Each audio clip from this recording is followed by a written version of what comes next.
Hello. In this video, we intend to fund our T4Trade Broker account using cryptocurrency. We log into the account. On the dashboard, we select the deposit option. In the deposit section, the broker has listed some important notes that we must check before funding the account. Do you know why your profits are smaller than your losses? Because you don't analyze your trades, you just execute them. Download the Trading Journal app for MetaTrader 4 and 5 for free now. There are a number of approved deposit methods, and we only use the verified methods. We do not make deposits using other methods. Requests must be completed in English letters. The deposited amounts will be added to our trading account.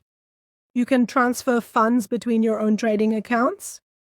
Payments are only accepted from accounts registered in your name, and the company bears no responsibility for the rejection or delay of transactions from third-party accounts. Please be aware that your financial transactions may be delayed or held due to regulatory and security compliance checks. If any further action is required to complete the process, our team will notify your email with instructions. We select the desired method to fund the account. We choose the digital option. We select the account to which we want the amount to be deposited. If you have multiple accounts, you can switch between them here. The currency is USD. We select the amount to fund the account.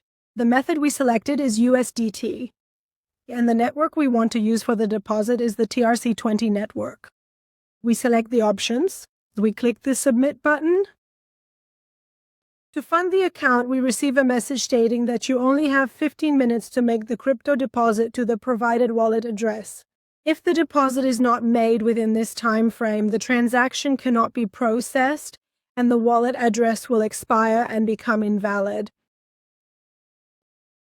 And for each deposit, we need to receive a new and unique address every time. Now we transfer the amount.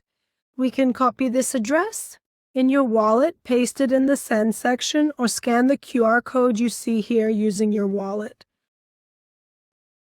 We have transferred the amount shown in this section to the wallet address provided here, and now we are waiting for the transaction to be completed and the amount to be credited to our account. After an hour or two, we see that the account has been credited and we can view the account balance and available funds. You can also conveniently review all of your past financial transactions within the dedicated transaction history section of your profile. In this specific transaction example, we have successfully deposited exactly $20 into this primary savings account for your future use. In future videos, we will be with you to cover other deposit and withdrawal methods in the T4Trade Broker. Wishing you success. 7 powerful volume trading indicators: footprint, volume profile, and fast scalp. Level up your trading.